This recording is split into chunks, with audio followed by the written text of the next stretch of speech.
그래서 미국이 무너졌다. 백악관은 관세 폭탄과 주한미군 철수라는 최후의 카드를 만지작거렸지만 한국은 미동조차 하지 않았습니다. 그들의 침묵은 공포가 아닌 이미 모든 준비가 끝났다는 자신감의 표현이었죠. 미국의 협박이 더 이상 통하지 않는 새로운 판을 짜놓은 나라. 판을 통째로 갈아엎은 그 나라는 바로 대한민국입니다. 지금부터 그 놀라운 현장 속으로 들어가 보시죠. 미국에서 날아온 충격적인 이야기. 바로 시작합니다. 그리고 지금 어디에서 시청하고 계신지 댓글로 남겨주세요. 여러분의 이야기도 듣고 싶습니다. 그 전에 잠깐 1초 만에 누를 수 있는 좋아요 버튼을 꾹 눌러주시면 영상 제작에 큰 힘이 됩니다. 그럼 바로 사연 시작하겠습니다. 안녕하세요. 저는 카이우스 첼로스라고 합니다. 미국 국무부에서 동아시아 정책을 담당하고 있으며 오늘 여러분께 들려드릴 이야기는 제가 직접 겪은 충격적인 경험담입니다. 지난 봄, 백악관 상황실의 차가운 형광등 불빛이 새벽 어둠을 뚫고 회색 벽면을 적막하게 비추고 있었습니다. 국가 안보의 핵심 수뇌부들이 일제히 자리한 이 공간은 숨소리조차 조심스러웠으며 무겁고 긴장된 공기가 가죽 의자 틈새를 조용히 채우고 있었죠. 그 자리에서 저는 레이저 포인터를 손에 쥔 채 한반도를 정확히 가리키고 있었는데 워싱턴 포스트의 특종 보도가 대형 스크린에 떠오르자 회의실 안의 시선들이 일제히 집중되었고 저는 언론이 이미 여론전을 위한 밑그림을 완성해 주었다고 보고하며 계획 실행의 최적기를 선언했어요. 미 국무부에서 작성된 민감한 전략 문건이 외부로 유출된 상태였으며 그 문건 속에는 한국을 압박하기 위한 다층적인 외교 경제 수단들이 체계적으로 정리되어 있었습니다. 국방부 차관 매그너스 스트라이커는 냉소적인 미소를 지으면서 한국은 이미 미국의 영향력 아래에 있고 손바닥 위에서 움직이는 조각에 불과하다는 확신을 드러냈습니다. 그 발언의 회의실 내부는 짧은 침묵 뒤에 박수와 웃음소리로 가득 찼으며 그 자리에 모인 모든 인사들은 미국의 전략적 우위에 대해 한치의 의심도 품고 있지 않았어요. 그 순간 저는 구체적인 요구사항들을 조목조목 나열하기 시작했는데 첫 번째로는 한국의 국방비를 국내 총생산 대비 3.8%까지 끌어올릴 것을 요구했습니다. 두 번째는 중국의 군사적 팽창에 대한 분명하고 공개적인 지지를 한국 정부가 표명할 것을 명시했으며 세 번째는 대만 해협 유사시에 미국 편에 선다는 명확한 입장 표명을 촉구하는 내용이었습니다. 그 가운데 국무부 선임 고문이자 동아시아 전문가인 헥터 애들러만이 조심스럽게 입을 열었습니다. 그는 혹시 지금 한국이라는 호랑이의 꼬리를 밟고 있는 건 아닌지 경계해야 한다고 언급했지만 그의 우려는 묵살되었고 일부 참석자들은 오히려 그의 말을 가볍게 웃어넘겼습니다. 회의가 마무리될 즈음 저는 미국이 모든 판을 주도하고 있다고 말하면서 한국은 그 판 위에서 춤을 추는 역할을 맡게 될 것이라고 단언했습니다. 하지만 그 확신은 오래가지 못했는데 바로 다음 날부터 스마트폰을 통해 한국 현지 언론의 보도 상황을 실시간으로 확인하던 저는 상황이 이상하리만치 조용하다는 사실을 깨달았습니다. 예상과는 정반대로 한국 사회는 아무런 동요도 없이 일상을 이어가고 있었으며 코스피 지수는 안정적으로 유지되고 있었고 원달러 환율에도 별다른 반응이 감지되지 않았죠. 한국 정부 역시 공식 입장을 내놓지 않은 채 침묵을 유지하고 있었습니다. 또한 정부 관료나 국회, 언론 모두가 마치 아무 일도 없었던 듯한 정적 속에 머물러 있었어요. 오히려 지나치게 조용하다는 점에서 불안감을 자아내기 시작했습니다. 그날 밤 음산한 워싱턴 DC의 거리 위를 걷던 저는 비에 젖은 링컨 메모리얼 앞 벤치에 앉아 다시 한번 스마트폰 화면을 들여다보며 수차례 뉴스를 새로 고침했습니다. 그러나 화면 속 한국은 여전히 침묵하고 있었어요. 국민들의 시위도 정치권의 논쟁도 언론의 논평조차 없는 정적은 마치 거대한 숨죽임처럼 느껴졌습니다.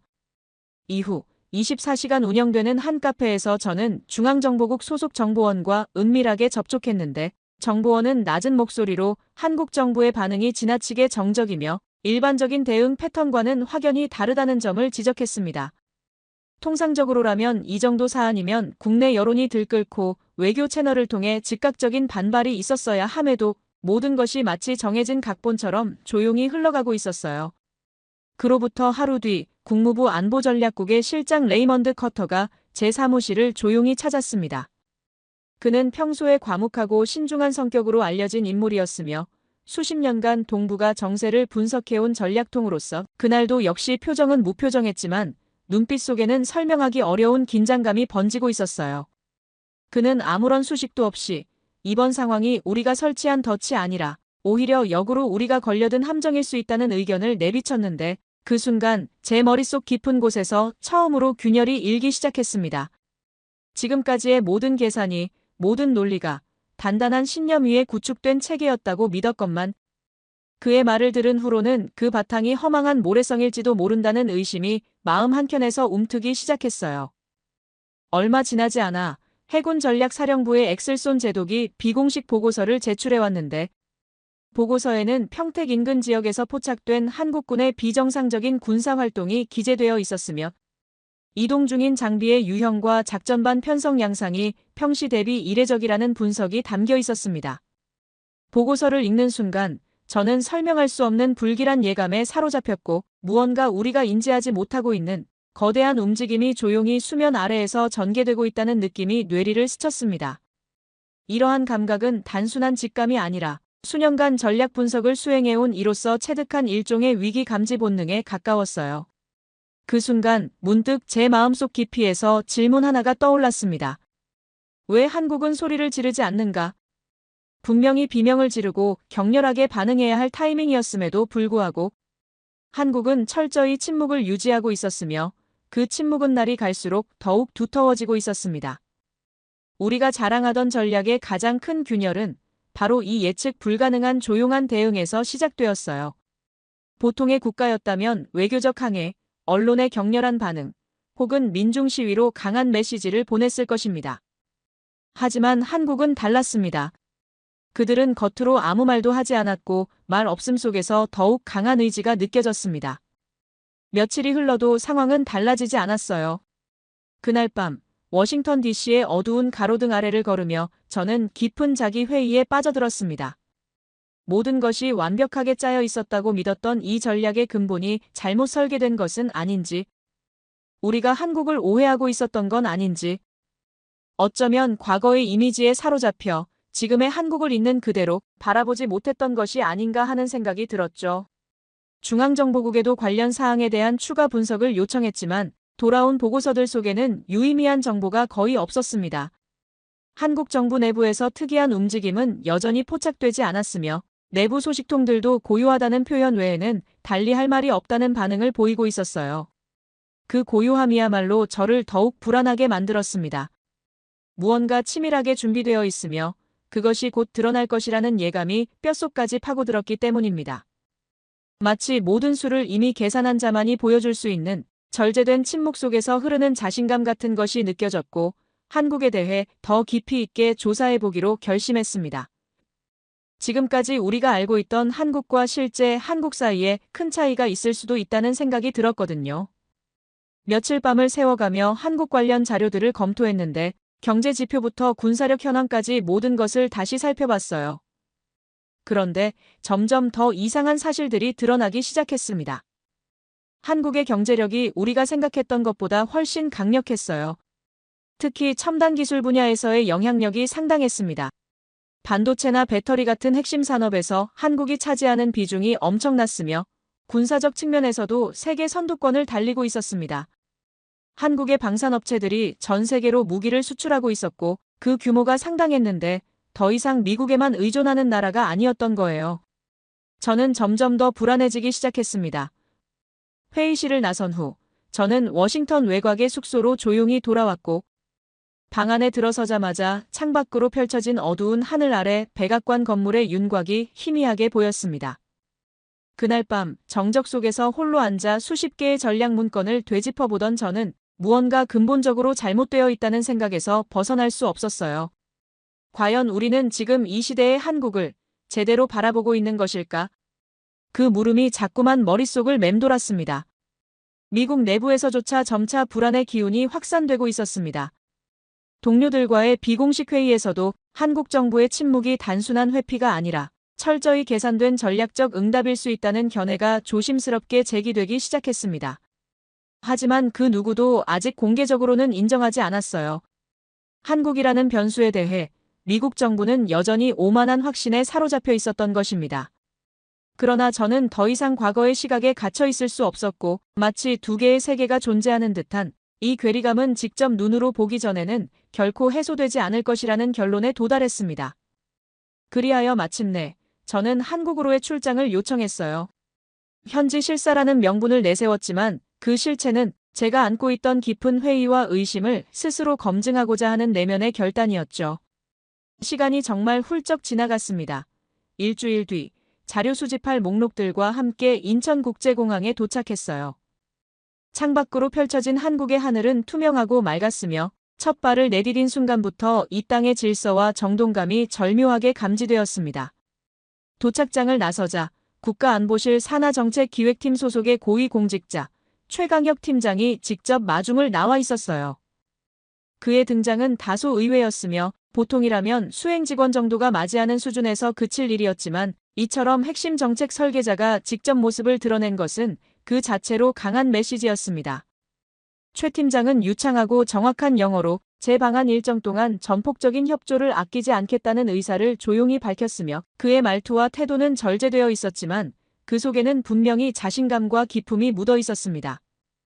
그의 안내에 따라 탑승한 차량은 최신식 전기 세단 차량이었으며 차체의 진동은 거의 느껴지지 않을 만큼 정숙했고 내장된 디지털 패널과 차량 운영 시스템은 무척이나 직관적이었습니다.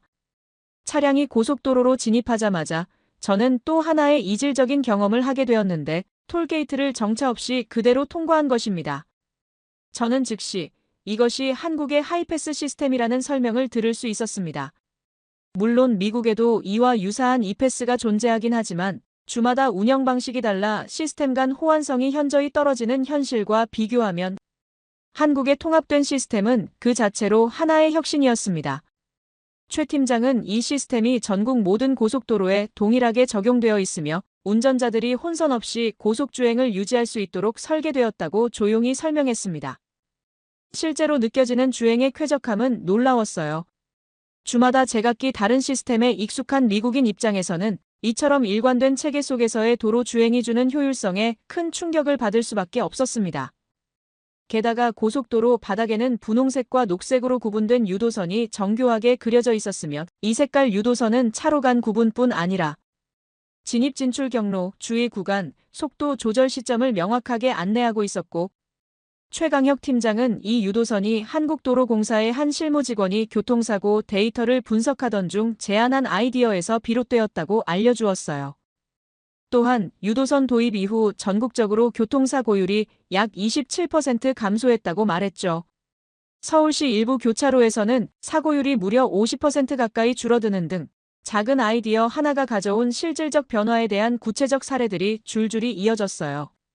그의 설명을 듣는 동안 저는 한국이라는 나라가 얼마나 디테일과 실용성에 기반한 정책을 시행하고 있는지를 새삼 실감하게 되었죠. 단순히 편리하다는 수준을 넘어 시민의 생명과 안전을 고려한 치밀한 설계와 실천이 곳곳에 숨어 있었으며 그 배경에는 수치와 데이터를 기반으로 한 철저한 분석과 실행력이 존재하고 있었습니다. 그 순간 저는 이제껏 한국을 바라보며 간과했던 보이지 않는 힘을 느끼기 시작했고 그것은 바로 체계 그리고 사람을 위한 시스템이라는 철학이었어요. 약 2시간여를 달려 마침내 평택에 도착했습니다. 창밖으로 펼쳐진 캠프 험프리스의 외벽은 위압적이기보다 정갈했고 그 규모와 배치에서 느껴지는 질서감은 단순한 군사기지를 넘어 하나의 전략도시를 연상케 했어요. 입구에는 이미 차량 출입 리스트가 전산 등록되어 있었으며 보안 체크 또한 매우 효율적이며 불필요한 지연 없이 통과되었습니다. 우리는 곧장 미팅 장소로 안내받았고 예정된 시각에 단 한치의 오차도 없이 중령이 모습을 드러냈어요. 그의 표정은 예의 바르고 단정했으나 내면 깊숙한 어딘가에서 감추려는 불편함이 감지되었습니다. 간단한 환담 이후 기지 투어가 시작되었는데 광활한 면적과 정교하게 구성된 기반 시설들은 단순한 주둔지가 아니라 자주적 작전 능력을 갖춘 복합군사단지로서의 면모를 갖추고 있었습니다. 그러나 제가 구체적인 투자 내역과 재정 분담 구조에 대해 질문을 던지자 중령은 잠시 침묵에 잠겼으며 그 뒤로 말을 흐리며 해당 사안이 조금 복잡하다고 조심스럽게 언급했는데 그 순간 저는 그 복잡함이 단순한 행정 절차의 복잡성이 아닌 정치적 현실에 기인한 불편한 진실임을 직감했습니다. 투어 중간 한 정보 브리핑실에 도착했을 때 톰슨 중령은 결국 진실의 일단을 밝혔습니다. 캠프 험프리스 전체 건설비의 약 92%가 한국 정부의 재정으로 충당되었으며 기지의 토지는 무상으로 제공되었고 연간 운영비 또한 70% 이상을 한국 측이 부담하고 있다는 내용이었습니다. 저는 그 말을 듣고 순간적으로 말을 잃었어요. 과연 누가 누구를 보호하고 있는 것인가? 그 질문이 내면 깊은 곳에서 치밀어 오르며 지금까지 미국 내에서 확고히 자리 잡아온 안보 무임승차론이라는 서사가 거대한 환상 위에 세워졌음을 깨달았습니다.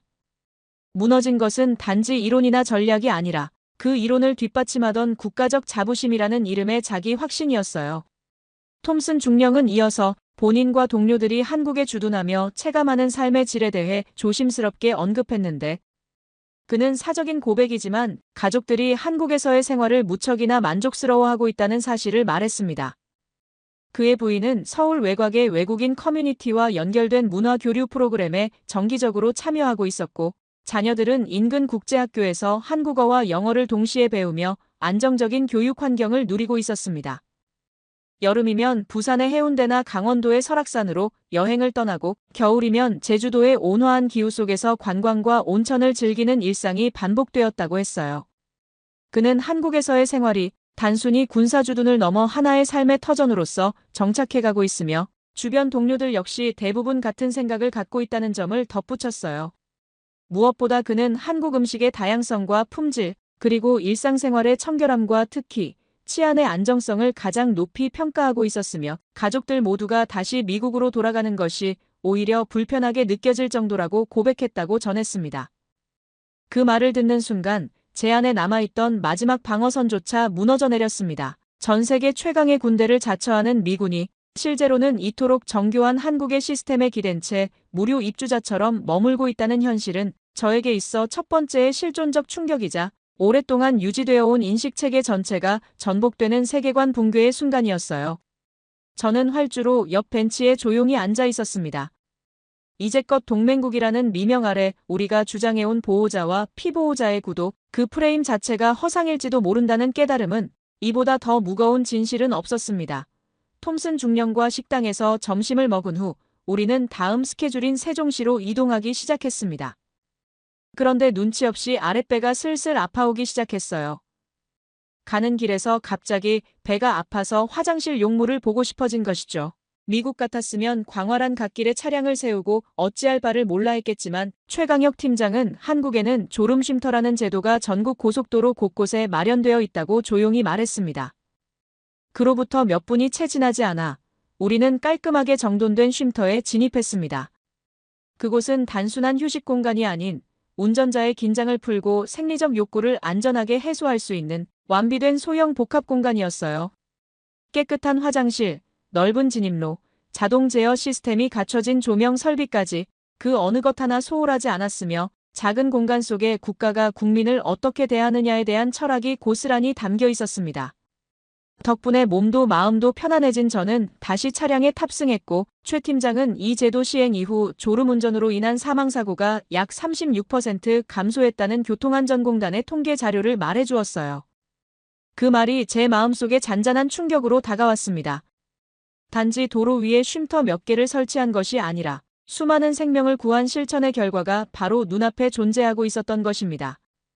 그렇게 도착한 곳은 세종정부청사 인근에 위치한 민간 컨퍼런스 빌딩이었는데 청사본 건물에서 약간 떨어져 있었으나 국가기관의 관계자들이 종종 사용한다는 회의실로 시설은 최신식 설비로 꾸며져 있었고 보안 출입 또한 체계적으로 관리되고 있었습니다.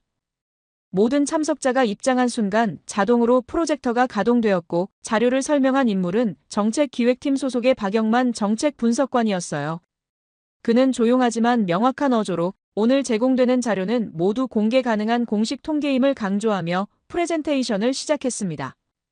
그 순간부터 저는 말 그대로 숫자에 압도당하는 경험을 하게 되었는데 세계 반도체 공급망에서 한국이 차지하는 점유율은 무려 70%에 달했으며 2차 전지와 배터리 분야에서는 60%, 조선업에서는 전 세계 시장의 80%를 한국 기업들이 점유하고 있다는 수치가 제시되었습니다. 그저 숫자의 나열일 뿐이었지만 그 안에는 무겁고도 확실한 권력이 담겨 있었죠. 더욱 놀라운 건 이 모든 것이 단기간에 이루어진 기적이 아니라는 점이었는데요. 자료 속 그래프는 지난 30여 년간 한국이 어떻게 각 산업에 지속적으로 투자하고 기술력을 축적하며 단기 수익보다 장기 전략을 우선시해왔는지를 명확히 보여주고 있었습니다. 그 곡선들은 외교나 군사 전략보다도 더 강력한 메시지를 담고 있었어요. 한국이라는 국가는 그 누구보다 성실하게, 조용히, 그러나 단단하게 세계 정상의 자리에 올라선 것이었습니다. 회의가 종료된 후 최강혁 팀장의 안내로 세종시 외곽에 위치한 조용한 숙소에 체크인했습니다. 그곳은 비즈니스 호텔이었지만 내부 시설은 마치 고급 관저처럼 단정하고 조용했으며 마음의 소음을 정리하기에 적절한 공간이었습니다. 저는 침대에 앉은 채 오늘 하루 동안 겪은 두 도시의 풍경을 조용히 복기해 보았습니다. 평택에서는 세계 최강이라 자부하던 미국 군사력의 민낯을 마주했고 세종에서는 한국이 전 세계 산업에 중출하는 현실을 직접 확인했습니다. 그 모든 경험이 무형의 충격파처럼 가슴 깊숙한 곳을 강타하고 있었습니다. 무엇보다 미국에서 바라보던 한국이라는 존재는 단지 군사적 보호를 필요로 하는 동맹국에 불과했지만 실제 한국은 미국조차도 따라가기 벅찰 만큼 정교하고 복합적인 국가 체계를 갖춘 자립적 강국이라는 사실을 이제야 이해하게 되었습니다. 저는 고개를 들어 천장을 바라보며 스스로에게 경고했습니다. 이 나라의 진짜 얼굴은 이제 막 드러났을 뿐이며 내일은 또 다른 세계가 펼쳐질지도 모른다는 각오로 정신을 붙들어야 한다고요. 다음 일정은 경기도 파주로 예정되어 있었습니다. 그곳은 대한민국과 북한 사이의 실질적 경계선이자 전 세계가 주목하는 분단의 현장이며 이 나라가 왜 아직도 평화 속의 전쟁을 준비하고 있는지를 가장 적나라하게 보여주는 장소였고 국가를 지탱하는 정신적 기둥을 찾고 싶었습니다. 이번 일정은 어쩌면 제가 한국이라는 나라에 대해 진정으로 이해하게 되는 결정적 분기점이 될지도 모른다는 예감이 조용히 엄습하고 있었습니다. 다음 날 아침, 우리는 곧장 경기도 북부 파주시로 향했어요. 이미 수많은 숫자와 구조, 기술과 통계를 통해 한국의 겉모습은 충분히 확인한 상태였습니다. 하지만 그 모든 수치 너머에 있는 이 나라에 보이지 않는 근원, 즉 국가를 움직이게 하는 정신적 동력은 아직 확인하지 못했기에 저는 반드시 분단의 최전선으로 가야겠다고 결심했습니다. 차창 밖으로 스쳐 지나가는 풍경이 도시의 빌딩에서 점차 산과 들, 그리고 철책으로 바뀌는 동안 제 마음속에서도 묘한 긴장감이 점점 차올랐어요. 그리고 마침내 저는 대한민국과 조선민주주의인민공화국 사이 역사의 경계이자 평화와 위기의 최전선이라 불리는 비무장지대 감시초소에 도착했습니다. 그곳은 바람조차 조용히 흐르는 장소였어요. 철책 너머로 보이는 북녘땅은 손에 닿을 듯 가까웠으며 언뜻 보면 평화로워 보였지만 그 이면에는 지금 이 순간에도 긴장이 팽팽히 흐르고 있었습니다. 관계자의 안내를 받아 20대 초반의 젊은 병사 한 명과 이야기를 나눌 수 있었는데 그는 말없이 경례를 올렸고 그 표정에서는 어떤 두려움도 동요도 느껴지지 않았습니다. 오히려 놀라울 만큼 맑고 결연한 눈빛이 그의 짧은 인사보다도 더 강렬한 인상을 남겼어요. 저는 조심스럽게 그에게 두렵지 않느냐는 질문을 건넸지만 그는 잠시 고개를 끄덕인 후 지켜야 할 가족이 있기에 두려움보다 책임감이 크다는 담담한 대답을 했다고 들었습니다. 그 순간 제 가슴속에 알 수 없는 감정이 복받쳐 올라왔어요. 최첨단 무기보다 강력한 것은 바로 이 병사의 눈빛 속에 응축된 국가를 위한 정신력이라는 사실을 절감했습니다. 저는 그 자리에서 지난 수십 년간 이어져 온 한국의 안보가 단지 외교 조약이나 군사 장비로 지켜진 것이 아니라 수많은 무명의 청년들이 들판 끝 철책선 위에서 한밤의 추위와 고독을 견디며 지켜온 결과라는 것을 비로소 실감하게 되었습니다. 문득 제 머릿속에 시공을 초월한 연결, 세대를 뛰어넘은 책임감, 그리고 가족을 지키겠다는 결의는 민족과 국가, 이념을 초월해 가장 강력한 무기로 작용하고 있었습니다. 그 순간 깨달았습니다. 대한민국이라는 나라는 경제와 산업, 군사력 위에 서 있는 것이 아니라 이런 정신력, 이런 국민의 마음 위에 단단히 버티고 있다는 사실을 말입니다. 서울로 돌아오는 차 안 호텔에 도착해 방에 들어서자 마침내 저 자신과 마주할 수 있었습니다. 이 거대한 진실을 어떻게 워싱턴에 전달해야 하는가? 그것은 단지 한 국가의 보고서가 아니라 제 인생 전체를 뒤흔든 증언이자 고백이 되어야 했습니다. 저는 노트북을 펼쳐 감정이 아닌 팩트로서 데이터와 현장 기록을 중심으로 보고서를 작성하기 시작했습니다. 특히 우리가 지금까지 무기 삼아온 관세 협상, 주한미군 분담금, 철수 위협 같은 전략들이 얼마나 취약한 전제에서 출발한 것이었는지를 저의 생각과 방안을 조목조목 정리해 나갔습니다. 다음 날 아침 워싱턴의 동료들과 긴급 화상회의를 연결했습니다. 저는 한국에서 직접 목도한 진실들을 정제된 언어와 객관적인 수치, 생생한 현장 기록과 영상 자료로 구성하여 미국 정부 고위 관계자들에게 보고하였습니다. 그 보고서는 결코 감상적 체험의 결과물이 아니었으며 한 국가의 본질적인 역량을 체계적으로 분석하고 미국 외교 정책의 향후 방향성을 재설계해야 할 정밀하고 전략적인 자료였죠.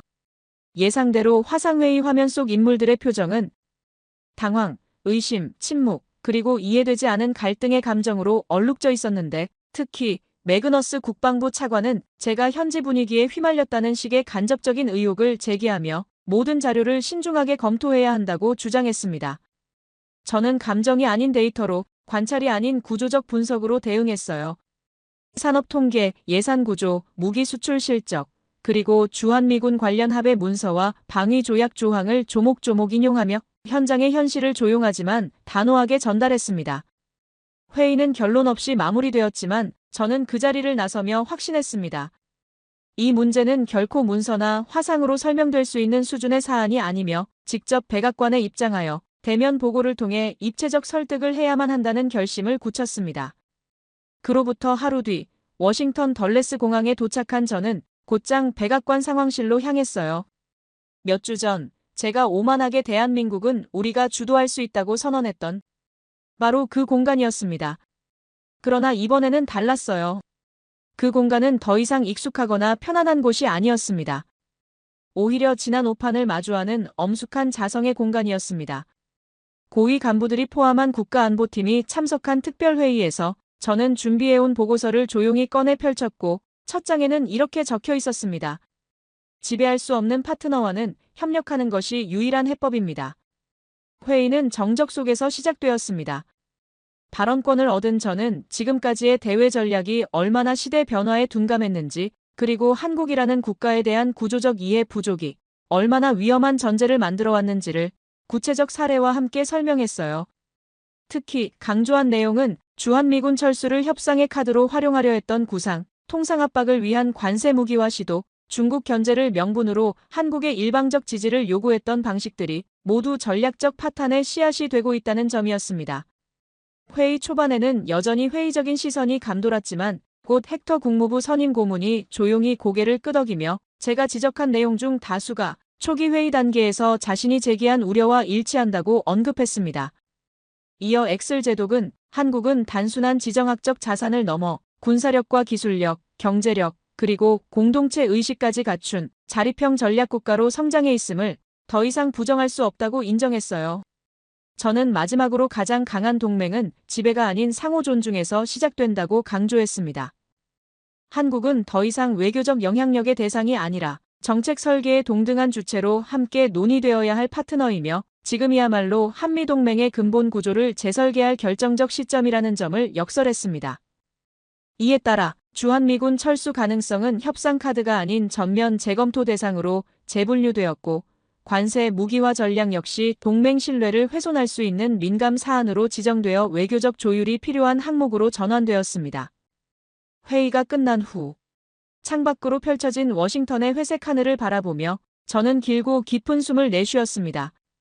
이번 보고는 단지 한국을 위한 것이 아니라 미국 외교의 방향 그 자체에 대해 성찰을 촉구하는 정중한 경고였으며 저 하나 잘 되자는 선택이 아니고 동맹이 동맹답게 존속하기 위한 최소한의 제안이었습니다. 진정한 동맹이란 무력이나 경제적 우위로 이루어지는 계약이 아니라 가치를 공유하고 미래를 함께 설계해 나가는 동등한 연대에서 출발해야 합니다. 이제 미국이 그 진심을 정책의 핵심으로 받아들이길 진심으로 바랍니다. 제 이야기를 끝까지 들어주셔서 감사합니다. 모두 안녕히 계세요. 오늘의 사연 어떻게 들으셨나요? 묵묵히 말없이 버티는 힘, 어쩌면 그게 진짜 강함이 아닐까 싶습니다. 누군가는 강대국의 그림자 속에 있다고 생각했지만 그들은 말 대신 행동으로, 외침 대신 준비로 답하고 있었죠. 수치와 기술, 전략을 넘어 국가를 지탱하는 진짜 힘이 무엇인지 다시금 생각하게 됩니다. 우리는 정말 이 나라를 제대로 보고 있었을까요? 그저 조용히 흐르고 있는 강물처럼 더 깊고 더 멀리 가기 위한 그들의 움직임은 지금도 이어지고 있을지도 모릅니다. 여러분의 생각은 어떠신가요? 아래 댓글에 남겨주세요. 말도 안 되는 일이 벌어졌습니다. 왜 세계적인 여행 매거진은 이곳을 세계 3위 멋진 동네로 선정했을까요? 도시의 리듬이라는 키워드가 답이었는데 그 리듬 속에서 걷는 것만으로 여행이 되는 이곳은 세계 속에서 새로운 중심점이 되어가고 있다고 합니다. 젠트리피케이션의 물결 속에서도 살아남은 정체성의 비밀은 무엇일까요? 사연을 통하여 알아가 보도록 하겠습니다. 그 전에 잠깐 1초 만에 누를 수 있는 좋아요 버튼을 꾹 눌러주시면 영상 제작에 큰 힘이 됩니다. 그럼 바로 사연 시작하겠습니다. 안녕하세요. 저는 하버드 대학교 사회학과에 재학 중인 에임이라고 합니다. 지난 학기 아시아 문화 수업에서 한국의 급속한 경제 발전과 문화적 영향력에 빠지게 되어 교환 학생 프로그램을 알아보기 시작했어요. 사실 처음에는 일본과 한국 사이에서 많이 고민했습니다. 일본은 어릴 때부터 친숙했던 애니메이션과 소설로 이미 많이 접해왔고, 한국은 최근 영화와 음악을 통해 알게 된 신선한 매력이 있었어요. 교수님의 한국은 전통과 현대가 가장 역동적으로 공존하는 곳이라는 조언이 결정적이었습니다. 그렇게 저는 서울대학교 한 학기 교환학생 프로그램에 지원하게 되었어요. 도착하고 3달이 지났을 무렵, 룸메이트 지연이가 서울의 중심지인 종로로 저를 데려가겠다고 제안했습니다. 지연이는 저와 첫 룸메이트로서 적응할 수 있도록 도와준 친구예요. 아침부터 들뜬 마음으로 준비를 마치고 기숙사 앞에서 지연이를 만났는데 그녀는 해맑은 미소를 지으며 저에게 인사했습니다. 에이미, 오늘 종로에서 진짜 한국의 심장을 느끼게 해줄게. 라며 반가움을 표현했어요. 종로가 어떤 곳인지 설명해달라고 하자 지연이는 버스에 오르며 이야기를 시작했습니다. 종로는 조선시대 한양의 중심부였어. 그 이름은 거대한 종이 있던 종각에서 유래됐는데 지금도 그 종각이 있으니 함께 가보자 라며 눈을 반짝였어요. 버스 창문 너머로 서울의 풍경이 빠르게 지나가는 동안 지연이의 설명을 들으며 종로에 대한 호기심이 점점 커졌습니다. 버스에서 내려 종각역 주변을 걷기 시작하자 높은 현대식 빌딩들 사이로 옛 정취가 느껴지는 골목들이 보였어요. 지연이는 종로가 서울의 중심지 중에서도 가장 중요한 중심지였다고 설명했습니다. 매년 12월 31일 밤에는 이곳에서 제야의 종타종 행사가 열린다고 말해줬는데 이야기를 들으며 문득 서울이라는 도시가 오랜 시간의 층위를 간직한 채 숨쉬고 있다는 느낌이 들었습니다. 종각을 지나 조금 더 걸어가니 넓은 대로변이 나왔는데 지연이가 이 길이 바로 종로라고 알려주었어요. 양쪽으로 다양한 가게들이 늘어서 있고 사람들로 북적이는 모습이 뉴욕의 번화가를 연상시켰지만 어딘가 다른 리듬이 느껴졌습니다. 지연이는 영국의 유명한 여행 잡지 타임아웃에서 종로 3가를 세계에서 3번째로 멋진 동네로 선정했다는 이야기를 해주었어요. 서울의 심장이자 영혼이라고 표현했대. 과거와 현재, 전통과 현대가 공존하는 곳이라고라며 자부심 가득한 목소리로 말했습니다. 우리는 종로의 상징적인 장소들을 찾아가기로 했는데요. 첫 목적지는 바로 인사동이었습니다. 좁은 골목길을 따라 걸으며 전통 공예품과 도자기, 한복을 파는 가게들을 구경했는데 외국인 관광객들도 많이 보였고 모두들 한국 문화에 흠뻑 빠진 듯한 표정이었습니다. 우리는 인사동에서 나와 종로대로를 따라 걷다가 탑골공원이 보였어요. 지연이는 이곳이 우리나라 최초의 국립공원이라고 설명해 주었습니다. 공원 입구에 들어서자 예상과 달리 깔끔하고 고풍스러운 분위기에 놀랐어요. 탑골공원의 중앙에는 커다란 탑이 서 있었고 주변으로는 벤치에 앉아 휴식을 취하는 어르신들의 모습이 보였습니다. 지연이는 잠시 탑 앞에서 머물며 이곳의 역사적 의미에 대해 이야기해 주었는데요. 이곳에서 3.1 운동이 시작됐어. 일제강점기 시절 한국인들이 독립을 외쳤던 그 장소야라는 말에 새삼 이 공간이 가진 역사적 무게가 느껴졌습니다.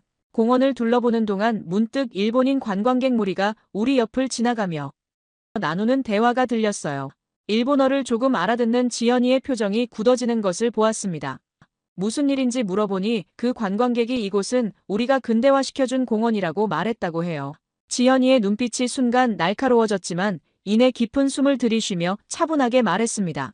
아직도 역사를 그렇게 왜곡하는 사람들이 있어서 속상해. 하지만 이제 우리는 우리의 역사를 바로 알고 지켜나가야 해라는 모습에서 깊은 민족적 자긍심을 느낄 수 있었어요. 그러나 일본인 관광객의 발언을 들은 후 저는 충격과 당혹감을 느꼈습니다. 그들이 한국의 역사적 상처를 이렇게 가볍게 왜곡할 수 있다는 사실이 믿기지 않았어요. 지연이의 굳어진 표정을 보며 더 자세한 이야기를 물었습니다. 지연이는 벤치에 앉자며 깊은 한숨을 내쉬었어요. 에이미, 사실 일제강점기는 우리 역사에서 가장 어두운 시기 중 하나야. 그들은 36년 동안 우리 땅을 점령하고 우리의 문화, 언어, 심지어 이름까지 빼앗으려 했어. 지연이의 목소리에는 아픔이 묻어났습니다. 그런데 일부 일본인들은 그들이 한국을 근대화했다고 주장해. 파렴치한 역사 왜곡이지. 이 탑골 공원도 그들이 만든 것처럼 이야기하지만 사실은 그들이 우리의 정신을 억압하기 위해 이곳의 역사적 의미를 지우려 했던 거야. 지연이의 설명을 들으며 경악을 금치 못했어요. 하버드에서 배운 식민지배의 역사적 맥락과 실제 피해국, 사람들의 감정은 이렇게나 다를 수 있다는 것을 체감했습니다.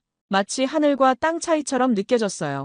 가장 부끄러운 것은 지금까지도 그들이 진정한 사과와 반성 없이 역사를 미화한다는 거야. 독일이 나치의 만행에 대해 책임지는 태도와는 완전히 다르지. 지연이가 말을 이어갔습니다.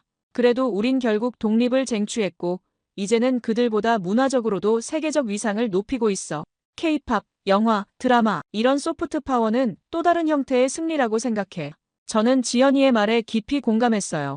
미국인으로서 다른 나라의 식민 역사를 객관적으로만 배웠던 제 시각이 얼마나 제한적이었는지 깨달았습니다.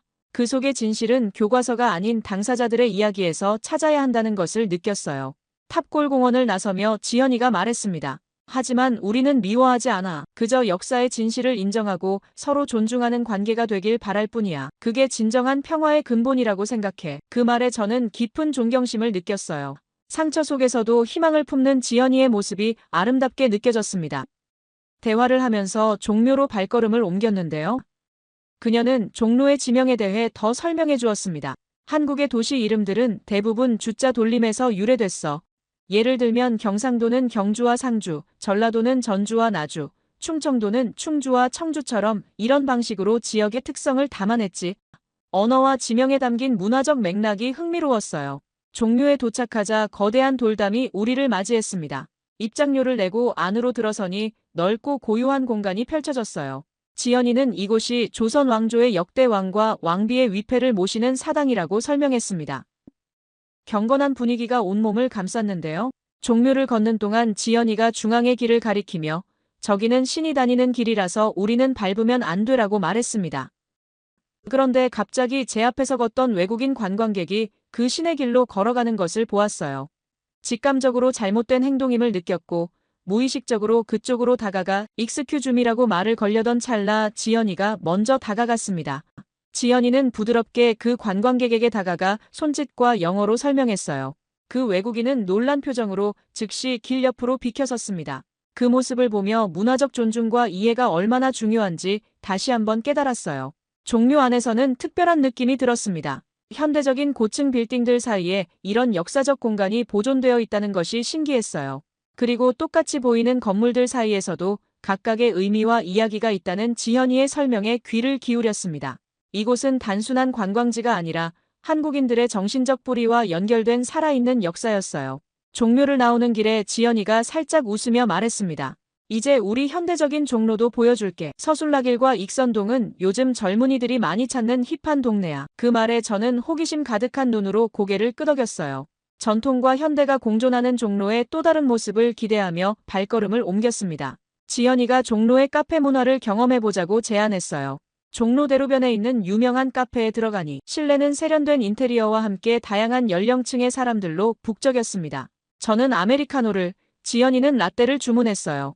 주문을 마치고 음료가 나오길 기다리는 모습이 보스턴의 카페와는 사뭇 달랐습니다. 미국에서는 음료를 기다릴 때 자리에 앉아 편안하게 기다리는데 이곳에서는 대부분의 사람들이 픽업 카운터 앞에 서서 기다리고 있었어요. 특히 인상적이었던 것은 손님들이 번호표와 전광판을 번갈아 보며 자신의 음료가 언제 나올지 계속 확인하는 모습이었습니다. 마치 금융시장의 주가를 지켜보는 투자자들처럼 긴장감 있게 기다리는 모습이 낯설었어요. 지연이도 그런 모습으로 전광판을 응시하고 있었습니다. 저는 테이블에 앉으려 했지만 지연이가 손짓하며 여기서 기다리는 게 더 빨리 받을 수 있어라고 말했어요. 잠시 후 번호가 불리자마자 카운터로 재빠르게 움직이는 사람들의 모습을 지켜보며 이것이 한국의 빨리빨리 문화의 일부분이라는 것을 깨달았습니다. 몇 분 후 우리 음료가 준비되었다는 안내가 나왔을 때 지연이는 즉시 카운터로 향했고 저도 어느새 그 뒤를 따라 서둘러 움직이고 있는 제 모습을 발견했어요. 음료를 받아든 후에야 자리에 앉았습니다. 한국 사람들은 항상 이렇게 서두르는 편이야? 제가 물었어요. 지연이는 웃으며 대답했습니다. 우리나라 사람들은 효율성을 중요하게 생각해. 빨리빨리라는 말이 우리 문화를 대표하는 단어 중 하나야. 처음에는 불편할 수 있지만 시간이 지나면 너도 익숙해질 거야. 음료를 마시며 창밖을 바라보는데 길가에 있는 빌딩의 엘리베이터가 눈에 들어왔어요. 지연이가 흥미로운 관찰 포인트를 알려주었습니다. 저기 봐. 엘리베이터 닫힌 버튼만 유독 많이 달아있지? 한국 사람들은 시간 낭비하는 걸 정말 싫어해서 닫힌 버튼을 계속 누르는 경향이 있어. 자세히 보니 정말 닫힌 버튼만 광택이 나 있었어요. 그에 비해 열린 버튼은 마치 새 것처럼 보였습니다. 그 미묘한 차이에서 한국 사회의 성급함과 효율성을 엿볼 수 있었어요. 지연이와 함께 카페 창가에 앉아 종로의 거리를 관찰하며 문득 몇 주 전 처음 한국에 도착해 지하철을 이용했던 기억이 떠올랐습니다. 지연아, 내가 처음 서울에 왔을 때 강남역에서 본 광경이 아직도 생생해. 아무리 바빠 보여도 에스컬레이터에서 모든 사람들이 오른쪽에 한 줄로 서 있고 왼쪽은 급한 사람들을 위해 비워두는 모습이 정말 인상적이었어. 제 말에 지연이는 미소를 지었어요. 맞아. 우린 공공장소에서 서로를 배려하는 것을 중요하게 생각해. 비록 빨리 가고 싶어도 다른 사람들을 위해 규칙을 지키는 거지. 지연이의 설명을 들으며 생각했습니다. 뉴욕이나 보스턴의 지하철에서는 상상할 수 없는 질서정연함이었어요. 개인주의적인 미국 문화와는 달리 한국의 집단적 질서의식이 일상 곳곳에 스며 있다는 점이 새삼 놀라웠습니다. 그리고 기억나니? 플랫폼에서 노란 선 뒤로 사람들이 줄 서 있던 모습? 미국에선 그런 질서는 찾아보기 힘들어. 제가 추억하듯 말했어요. 지연이는 고개를 끄덕이며 그런 작은 습관들이 모여서 우리 사회를 만들어가는 거야 라고 말했습니다. 카페에서 나와 서술락일로 향했어요. 지연이가 설명했습니다. 서술락일은 종묘 돌담을 따라 형성된 길이야. 예전에는 별로 주목받지 못했던 곳인데 요즘에는 젊은이들의 핫플레이스가 됐어. 길을 걷다 보니 오래된 건물들이 세련되게 리모델링된 카페와 레스토랑, 독립서점 등으로 변모한 모습이 보였어요. 길을 걷다 근처 벤치에 앉아서 구경했습니다. 전통적인 한옥 구조를 현대적으로 재해석한 인테리어가 인상적이었어요. 나무 기둥과 석가래는 그대로 살리고 유리와 철제 프레임을 조화롭게 배치한 디자인이었습니다. 지연이에게 물었어요. 이런 공간이 많아진 건 최근의 일이냐고 궁금해했더니 이런 곳들은 뉴트로라고 부른다고 하면서 설명을 덧붙였습니다. 새로움과 복고를 합친 말이야. 옛 것을 그대로 보존하는 것보다 현대적으로 재해석하는 문화가 인기를 끌고 있어. 지연이의 설명을 들으며 고개를 끄덕였습니다. 한국의 젊은이들이 전통을 거부하는 것이 아니라 창의적으로 재해석하고 있다는 점이 흥미로웠어요. 거리에는 다양한 스타일의 패션을 한 젊은이들이 사진을 찍거나 대화를 나누며 지나갔습니다. 미국에서는 보기 힘든 세련된 스트리트 패션이 눈길을 끌었어요. 지연이는 이런 모습이 바로 종로가 세계에서 세 번째로 멋진 동네로 선정된 이유 중 하나라고 설명했습니다. 익선동의 좁은 골목길을 걸으며 저는 이곳이 가진 독특한 매력에 완전히 빠져들었습니다. 한옥의 전통적인 목구조와 기와지붕이 현대적인 카페와 어우러져 만들어내는 조화가 신선하게 다가왔어요. 골목 곳곳에서는 한복을 입은 관광객들이 사진을 찍는 모습도 볼 수 있었습니다. 지연이는 이런 모습이 바로 옛것과 새것이 공존하는 종로의 특별함이라고 설명했어요. 한 한옥 레스토랑에 들어가 점심을 먹기로 했습니다. 신발을 벗고 올라간 마루 위 좌식 테이블에 앉으니 마치 시간 여행을 한 듯한 기분이 들었어요. 메뉴판을 보니 전통 한식을 현대적으로 재해석한 요리들이 있었습니다. 지연이의 추천으로 불고기 샌드위치와 된장 리조또를 주문했어요. 재료는 한국적이지만 조리법과 플레이팅은 서양식으로 재해석된 음식이 흥미로웠습니다. 음식이 나오는 동안 지연이는 익선동의 역사에 대해 이야기해 주었는데요. 이곳은 일제강점기 시절에 지어진 한옥 밀집 지역으로 한때는 재개발 위기에 처했다가 젊은 사업가들이 들어와 새로운 문화공간으로 탈바꿈시켰다고 합니다. 소멸될 뻔한 역사적 공간이 창의적인 재해석을 통해 새 생명을 얻는 과정이 사회학적으로 매우 흥미로웠어요. 식사를 마친 후 우리는 익선동 골목을 더 깊숙이 탐험했습니다. 한 골목에서는 세운상가로 향하는 길을 발견했어요. 지연이는 세운상가가 한때 한국 전자산업의 중심지였다고 설명했습니다. 요즘은 많이 쇠락했지만 여전히 독특한 추억의 장소로 남아있다고 해요. 세운상가로 들어서자 다양한 전자제품과 부품을 파는 작은 가게들이 즐비했습니다. 지연이는 어린 시절 부모님과 함께 이곳에서 비디오 테이프를 구입한 추억을 이야기했어요. 한 할아버지가 운영하는 가게 앞에서 지연이는 잠시 멈춰서서 그 시절 이야기를 들려주었습니다. 현대 디지털 시대에는 상상할 수 없는 아날로그 향수가 담긴 이야기였어요. 세운상가를 지나 종로대로변으로 다시 나오니 금빛으로 빛나는 보신각이 눈에 들어왔습니다. 지연이는 이곳이 바로 종로의 이름이 유래된 종각이라고 다시 한번 설명해 주었어요. 종 주변으로는 다양한 연령층의 사람들이 모여 있었고 길거리 음식을 파는 포장마차도 보였습니다. 잠시 보신각 주변 벤치에 앉아 쉬면서 지연이에게 종로의 거리에서 느껴지는 특별한 리듬에 대해 물어보았어요. 지연이는 이런 느낌을 거리의 리듬이라고 표현했습니다. 작은 가게들이 음표처럼 거리를 따라 다양하게 배열되어 있어서 걷는 것만으로도 즐거움을 주는 공간이라고 설명했어요. 종로의 거리를 계속 걸으며 저는 도시의 리듬에 대한 사회학적 관찰을 진행했습니다. 사람들의 걸음걸이, 상점들의 배치, 간판의 디자인, 모두가 종로만의 독특한 정체성을 형성하고 있었어요. 미국에 계획된 도시들과는 달리 이곳은 자연스럽게 진화해온 유기적 공간이라는 느낌이 강하게 들었습니다. 잠시 후 지연이는 종로에서 꼭 봐야 할 또 다른 명소로 북촌 한옥마을을 제안했습니다. 청계천에서 북쪽으로 올라가는 길에 우리는 종로구청 앞을 지나게 되었어요.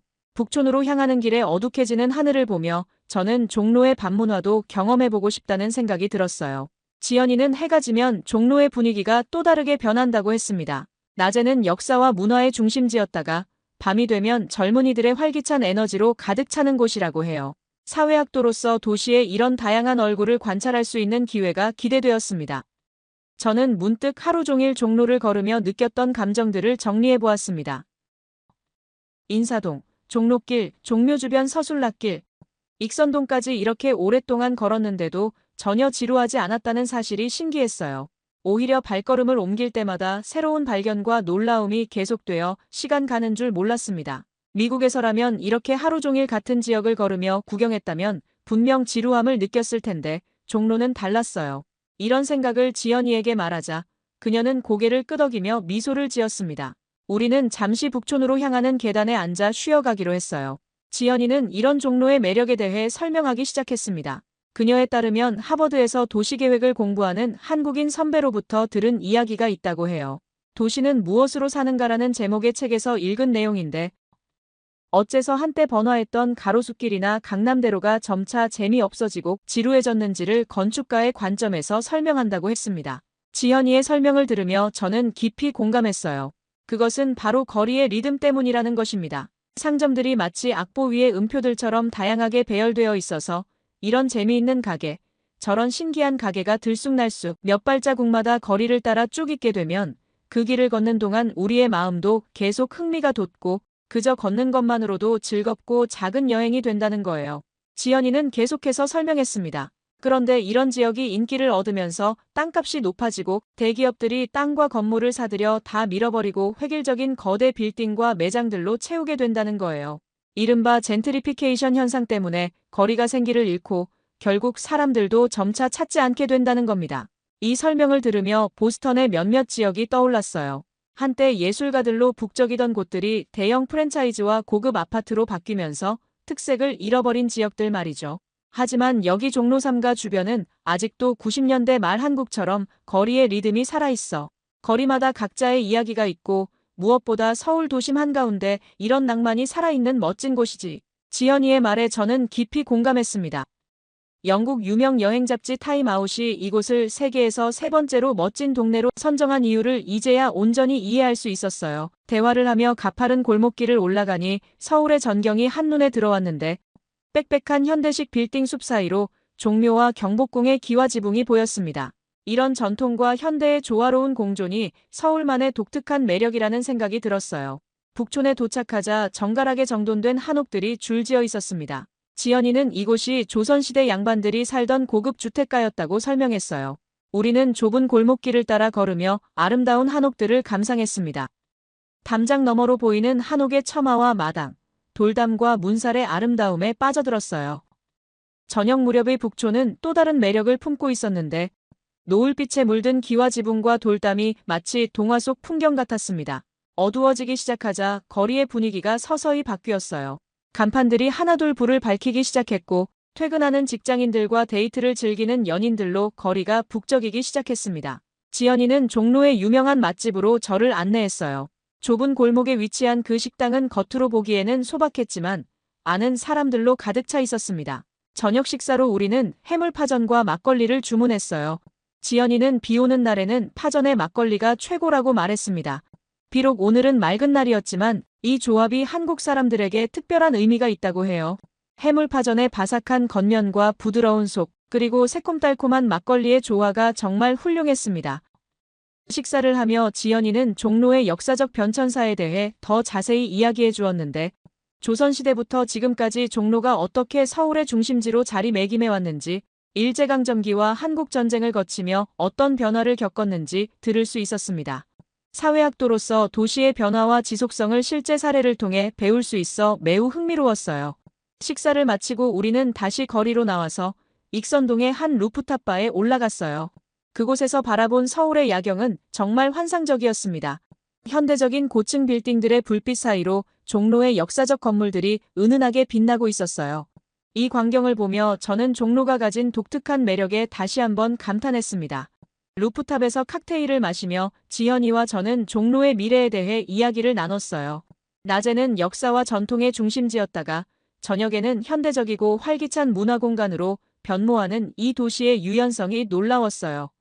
하루 동안 종로의 다양한 모습을 경험하면 저는 왜 이곳이 세계에서 가장 멋진 동네 중 하나로 선정되었는지 충분히 이해할 수 있었습니다. 하루 종일 걸어 다녔음에도 불구하고 피곤함보다는 충만함이 느껴졌어요. 오늘 하루 동안 종로에서 보고 경험한 모든 것들을 되새겨보았습니다. 종로의 역사적 유래부터 시작해 탑골공원의 일제강점기 이야기, 종묘의 경건함, 서순나길과 익선동의 현대적 변화, 그리고 지금 경험하고 있는 종로의 밤문화까지 하루 안에 이토록 다양한 모습을 품고 있는 도시는 처음이었어요. 지연아, 종로에 데려와줘서 고마워. 정말 특별한 경험이었어. 제 말에 지연이가 미소를 지었습니다. 나도 오랜만에 종로를 이렇게 구석구석 돌아다녀봤는데 덕분에 새롭게 볼 수 있었어. 지연이의 대답이 따뜻하게 느껴졌어요. 지연이가 스마트폰을 꺼내 종로에 관한 영상 하나를 보여주었는데 영상 아래 댓글창에는 한국인들의 종로에 대한 추억과 감상이 가득했습니다. 종로는 한국의 중심이고 탑골공원은 한국 정기가 품어져 나오는 곳이라는 댓글이 특히 인상적이었어요. 또 다른 댓글에서는 요즘 핫한 맛집들보다는 문화가 있고 스토리가 있는 거리가 걷기에 힐링이 된다는 내용도 있었습니다. 이 댓글들을 통해 종로가 단순한 관광지가 아닌 한국인들의 정서적 뿌리와 연결된 장소라는 것을 더욱 깊이 이해할 수 있었어요. 댓글 중에는 종로에서 태어나 교동초 풍문중을 나왔는데 오랜만에 제 고향길들을 보니 너무 좋네요 라는 글도 있었습니다. 개인의 추억이 도시 공간과 어떻게 연결되는지 보여주는 생생한 사례였어요. 그 속에 숨겨진 의미는 단순한 관광 자원이나 외적 아름다움을 넘어서는 것이었습니다. 종로는 한국 문화의 정체성과 역사가 집약된 공간이면서도 동시에 미래를 향해 끊임없이 변화하는 역동성을 가지고 있었어요. 특히 젊은이들이 이곳에 새로운 생명력을 불어넣으며 전통과 현대를 창의적으로 융합해 나가는 모습이 인상적이었습니다. 지연이와 대화를 나누며 저는 하버드에서 배운 사회학 이론들로는 온전히 설명할 수 없는 종로의 복합적인 층위에 대해 생각했어요. 서구의 합리주의적 분석만으로는 이해할 수 없는 정서적, 문화적 현상들이 있었습니다. 예를 들어 종묘의 신이 다니는 길에 담긴 경외심이나 한국인들이 거리의 리듬에서 느끼는 독특한 감성은 단순한 학문적 틀로 재단할 수 없는 것들이었어요. 에이미, 다음 주말에는 신당동 타로점에 같이 가볼래? 지연이의 갑작스러운 타로점 제안에 잠시 망설임이 있었습니다. 합리적 학문 환경에서라면 즉시 거절했을 미신적 활동이었으나 종로에서의 하루가 가져다준 새로운 시각으로 인해 그런 경험에도 의미가 있을 수 있다는 생각이 들었어요. 문화적 경계를 넘어서는 호기심과 열린 마음이 생겨나고 있음을 스스로도 느꼈고, 어떤 경험이 기다리고 있을지 궁금증과 함께 제안을 받아들이자 기쁨이 가득한 표정이 돌아왔습니다. 사실 신당동 타로점 방문을 수락한 제 모습이 스스로도 낯설게 느껴졌습니다. 이것은 단순한 호기심을 넘어서 다른 문화의 가치 체계를 존중하고 이해하려는 열린 태도로의 변화였어요. 하버드의 캠퍼스에 고립된 채 이론만 배우는 것이 아니라 실제 문화 속에 몸담아 경험하는 것의 중요성을 깨달았습니다. 귀가 시간이 다가오자 우리는 천천히 일어나 기숙사로 향했어요. 종로의 밤거리를 뒤로하며 저는 오늘 하루가 제 학문적 관점과 세계관을 얼마나 넓혀주었는지 실감했습니다. 종로의 경험은 단순한 관광을 넘어 깊은 문화적 이해와 성찰로 이어졌어요. 버스 안에서 창밖을 바라보며 저는 종로에서 본 역사와 현대, 전통과 혁신이 공존하는 모습이 한국 사회의 특별한 측면을 보여준다고 생각했습니다. 그것은 겉으로 드러나는 현상이 아니라 오랜 시간 동안 형성된 문화적 DNA의 실체였어요. 그리고 그 안에는 공동체의 기억과 정체성, 그리고 미래를 향한 끊임없는 변화가 담겨 있었습니다. 저는 오늘 종로에서의 경험이 제 인생의 새로운 장을 열어주었다고 느꼈어요. 이곳에서 배우는 것들은 단순한 학점이나 논문, 주제를 넘어 제 세계관을 형성하는 소중한 밑거름이 될 것이라는 확신이 들었습니다. 과거와 현재가 대화하는 공간, 전통과 혁신이 충돌하지 않고 공존하는 방식, 그리고 무엇보다 사람들의 삶과 기억이 도시 공간에 깊이 새겨진 흔적일 것입니다. 내일은 또 다른 서울의 모습을 탐험하겠지만 종로에서의 경험은 오래도록 제 마음속에 특별한 장소로 남을 것이 분명했어요. 하루 동안의 종로 탐방이 제게 준 통찰은 어떤 학술 논문보다도 값지다는 걸 알게 되었습니다. 제 이야기를 끝까지 들어주셔서 감사합니다. 모두 안녕히 계세요. 오늘의 사연 어떻게 들으셨나요? 문화적 충돌이 때론 우리의 시야를 넓혀주는 계기가 되기도 합니다. 합리주의적 사고방식에 익숙했던 청년이 종로의 골목길을 걸으며 도시의 리듬을 발견하고 다른 문화의 깊이를 체험하는 과정이 인상적이었습니다. 낯선 공간에서 자신의 고정관념을 한 층씩 벗어나는 여정은 우리 모두에게 필요한 경험이 아닐까요? 가끔은 논리를 넘어선 감성의 영역을 인정하는 것도 세상을 더 풍요롭게 이해하는 방법일 수 있습니다. 여러분의 생각을 아래 댓글에 남겨주세요. 그리고 감동적인 사연을 주변 사람들과 공유하고 함께 이야기 나눠보세요. 마지막으로 1초밖에 걸리지 않는 구독과 좋아요, 알림 설정은 영상 제작에 큰 힘이 됩니다. 지금까지 감동을 담아 여러분께 진심을 전하는 감동담기였습니다. 오늘 하루도 행복한 하루 보내세요.